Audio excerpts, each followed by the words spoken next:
आपको लग रहा होगा कि भारतीय सेना की स्कीम अग्निपथ को लेकर युवा अपने मन से ही विरोध प्रदर्शन कर रहे थे, लेकिन ये सच नहीं है। सच ये है कि इस आंदोलन में पीएफआई का हाथ था। आपको लग रहा होगा कि किसान आंदोलन में सिर्फ किसान ही धरने प्रदर्शन पर बैठे थे, लेकिन ये भी सच नहीं है। सच ये है कि इस आंदोलन में पीएफआई भी लगा हुआ था। आपको ये भी लग रहा होगा कि रामनवमी के दिन जो देश के कई राज्यों में दंगे फसाद हुए वो स्वतः स्फूर्त था, लेकिन ये भी सच नहीं है। सच ये है कि यहाँ भी पीएफआई का कनेक्शन था, पीएफआई ने दंगे फसाद करवाए। आपको ये भी लग रहा होगा कि नुपुर शर्मा को लेकर देश भर में जो बवाल मचा, दंगा फसाद हुआ, हत्याएं हुई, वो अपने मन से हो गया, लेकिन ये भी सच नहीं है। इस मामले में भी पीएफआई का हाथ निकला। शाहीन बाग से लेकर जामिया हिंसा तक आप जितने भी मामले निकाल लीजिए, सब में पीएफआई का कनेक्शन नजर आता है। और हाँ, एक मामला और है, रोहित वेमुला कांड। आपको याद होगा देश भर में कितना आंदोलन किया गया था प्रधानमंत्री मोदी को बदनाम करने के लिए, और उसमें भी पीएफआई का कनेक्शन निकला।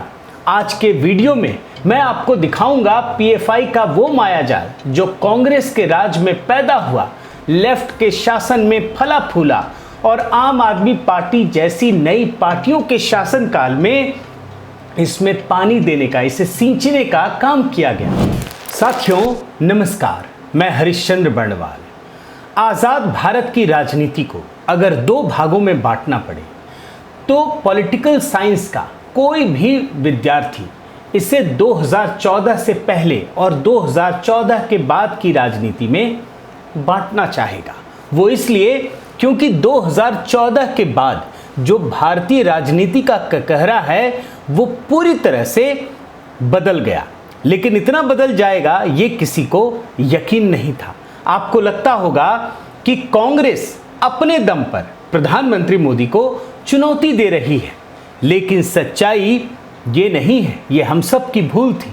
आपको ये भी लगता होगा कि आम आदमी पार्टी से लेकर तृणमूल कांग्रेस तक और समाजवादी पार्टी से लेकर बाकी सभी दल तक अकेले भारतीय जनता पार्टी को चुनौती दे रहे हैं, लेकिन ये भी सच नहीं है, क्योंकि सच एक ऐसा है जिसका खुलासा अब हो रहा है। और सच्चाई ये है कि जो भी पटकथा लिखी जा रही थी उसकी स्क्रिप्ट तो कोई और लिख रहा है, पर्दे के पीछे तो कोई और है, जिसका खुलासा आज हो रहा है।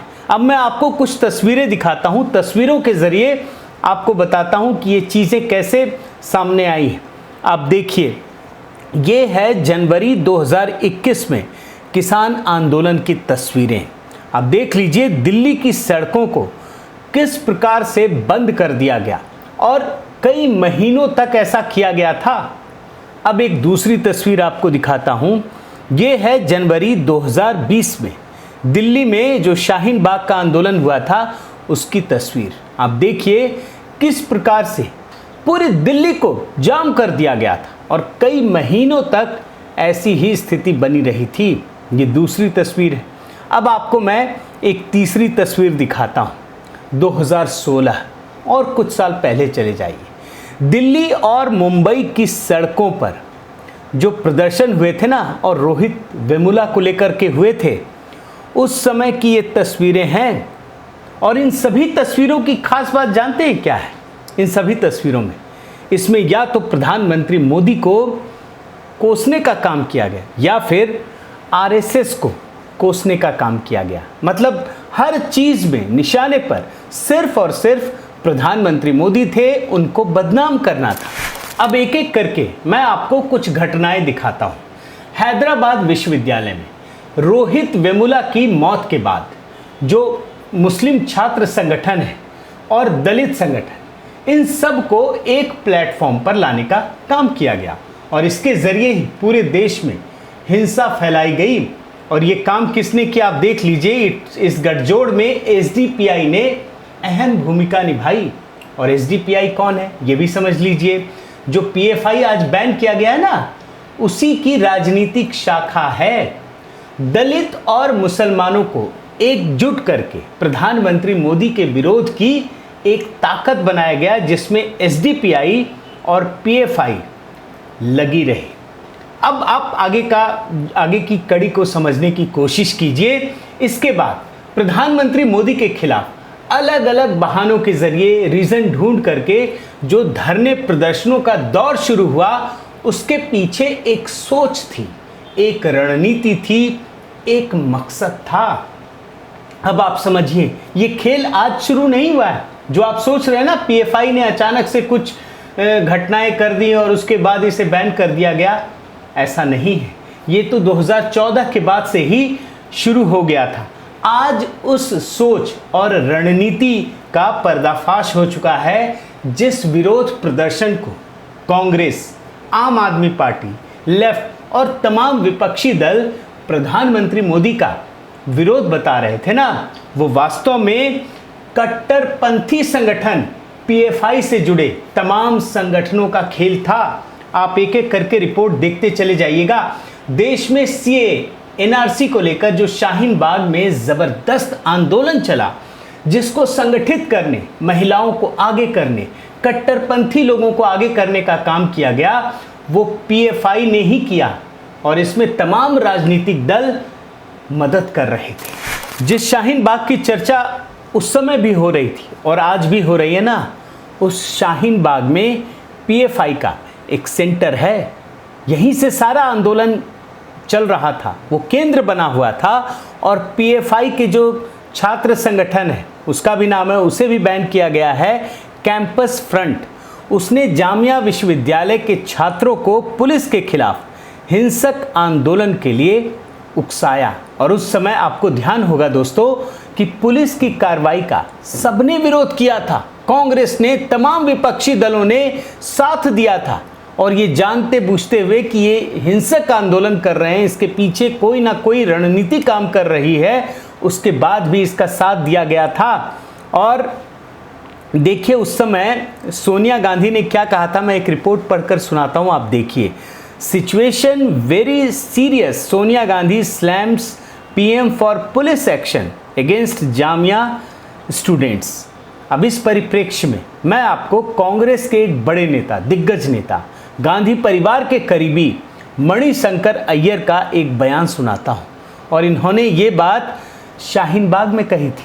आप सुनिए, आपको समझ में आएगा कि ये क्या कह रहे थे, इन्हें क्या कुछ नहीं पता था। आप सुनिए। मैं कह रहा हूँ, मुझसे चाहते हो जो मैं देने को तैयार हूँ और जो भी कुर्बानियां देनी हो उसमें मैं भी शामिल होने को तैयार हूँ। अब देखें कि किसके हाथ कौन किसका हाथ मजबूत है, हमारा या वो खाते। देख रहे हैं ना, उस समय तो ऐसा लग रहा था मानो यह स्वतः स्फूर्त आंदोलन है, मतलब अपने आप खड़ा हो गया, लेकिन ऐसा था नहीं।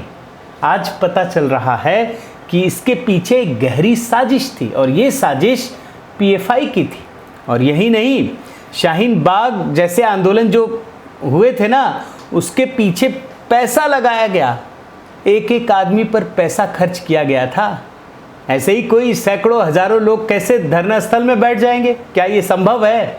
क्या आप सोच सकते हैं कि आपका परिवार, आपके घर की महिलाएं, बच्चे दिन भर बैठे रहें, कोई काम ना करें? क्या संभव है? इसके पीछे पैसा भी लगा हुआ था, रणनीति भी काम कर रही थी। और इसी धन और रणनीति के बल पर, सिर्फ दिल्ली की बात नहीं है, आप रिपोर्ट देखिए, कई शहरों में, दिल्ली से लेकर मुंबई, चेन्नई, लखनऊ, हर जगह एक शाहीन बाग बनाने की तैयारी चल रही थी। और ध्यान रखिए, इस पूरी रणनीति में, इस पूरी तैयारी में, इस पूरे घटनाक्रम में हर विपक्षी पार्टी, एक आध को अगर आप छोड़ सके, लेकिन मतलब ज़्यादातर, अधिकतर जो पार्टियां हैं ना, वो पीएफआई का साथ दे रही थी। ये देख लीजिए। और शाहीन बाग की घटना के बाद पीएफआई ने देश भर में दंगे करवाने शुरू कर दिए। यही घटनाएं सामने आई हैं, यही एजेंसियों को जांच में पता चला है। और सबसे पहले दिल्ली में दंगे करवाए गए, जिसमें पीएफआई का नाम आया, उसकी भूमिका की पता चली। और इसके बाद याद रखिए, दिल्ली में, पूरे देश में हो रहे जो किसान आंदोलन है, उसमें भी पीएफआई और एसडीपीआई ने पूरा साथ दिया। दोनों संगठनों ने खुलकर साथ दिया। इस संगठन ने एक रणनीति के तहत हर उस आंदोलन को मजबूत किया जिसके जरिए पीएम मोदी को बदनाम किया जा सकता था।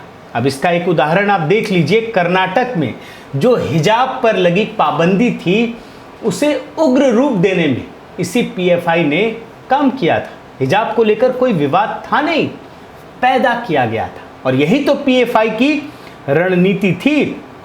और इसके बाद पीएफआई की भूमिका सिर्फ यहीं तक नहीं है। जब ये मामला कानूनी कार्रवाई में फंस गया तो वहाँ पर अपने लोगों को, कट्टरपंथी लोगों को, संगठनों को, तमाम लोगों को धन मुहैया कराए गए, बड़े बड़े वकील हायर किए गए। और एक और घटना मैं आपको उसकी तरफ ध्यान दिलाना चाहता हूँ, नुपुर शर्मा को लेकर के पूरे देश में बवाल पैदा किया गया। बयान को लेकर के जो चीज़ें हुई वो तो अब तो अदालत में है, उस पर क्या कहना, लेकिन जिस तरीके से माहौल बनाया गया, मतलब कानून से विश्वास खत्म करने का काम किया गया, उसमें भी पीएफआई ने एक रणनीति अपनाई। और मकसद क्या था? मकसद ये था कि ऐसी हिंसा करो कि बहुसंख्यक समाज में दहशत पैदा हो जाए। ये थी कोशिश। और हर छोटी से छोटी घटना को बड़ा बनाकर, दंगे फसाद करवाकर देश में अराजकता, हिंसा का माहौल बनाने की कोशिश। और इसी तरह की कोशिश उसके बाद आप देखिएगा रामनवमी में देखने को मिली। और ये कोई मामूली बात नहीं है दोस्तों। एक साथ देश के कई राज्यों में हिंसा का तांडव रचा गया। ये स्थिति थी। आप याद कीजिए किस प्रकार से ये माहौल बन गया कि क्या एक बहुसंख्यक समाज अपने देश में अपनी भी पूजा पद्धति को नहीं अपना सकता? क्या वो भगवान राम की आराधना भी नहीं कर सकता? ये स्थिति पैदा हो गई थी और हिंदुओं के खिलाफ मुसलमानों को भड़काने की एक गहरी साजिश रची गई। मैं जो बात आपको कह रहा हूँ आप देखते जाइए, ये रिपोर्ट से आपको पता चलेगा। और आज के समय में जब ये बैन किया जा चुका है तो एक गंभीर बात आपको बताना चाहता हूँ। एनआईए, सीबीआई और ईडी की जो रेड हुई और उसमें जो दस्तावेज मिले, उसमें ये बात भी पता चला कि आने वाले समय में देश के कई राज्यों में हिंसा फैलाने की पीएफआई की कोशिश थी, साजिश थी। और याद रखिए जब ट्रंप आए थे तब इन लोगों ने कितना बड़ा दंगा फसाद किया था। अगले साल क्या होने वाला है? दुनिया भर के कई देशों के ताकतवर जो प्रधानमंत्री है, राष्ट्रपति है, राष्ट्राध्यक्ष हैं, वो सभी के सभी भारत आने वाले हैं। अब ज़रा सोचिए, इन लोगों का मकसद प्रधानमंत्री मोदी के विरोध के बहाने भारत को पूरी दुनिया में बदनाम करने का कितना बड़ा खेल इन लोगों ने किया था। साथियों, देश में लोकतंत्र और अभिव्यक्ति की आज़ादी के नाम पर देश में आतंक फैलाने, अराजकता फैलाने का काम इस देश का कोई सच्चा मुसलमान नहीं कर सकता है। लेकिन पीएफआई और उससे जुड़े संगठन प्रधानमंत्री मोदी के विरोध में इस हद तक उतर आए कि आतंकवादी संगठनों के साथ मिलकर भारत के खिलाफ ही काम करने पर उतारू हो गए। लेकिन उससे भी बड़ी चिंता की बात यह है कि इस देश में तथाकथित सेक्युलर पार्टियां, कांग्रेस से लेकर तमाम विपक्षी दल उनके भी समर्थन में बात करते नजर आते हैं। और यही इस देश के लिए चिंता का विषय है। बहुत बहुत धन्यवाद। आपसे निवेदन है कि आप मेरे इस चैनल को ज़रूर सब्सक्राइब कीजिए, लाइक कीजिए, शेयर कीजिए, कमेंट कीजिए और इस बेल आइकन को प्रेस करना मत भूलिएगा। नमस्कार।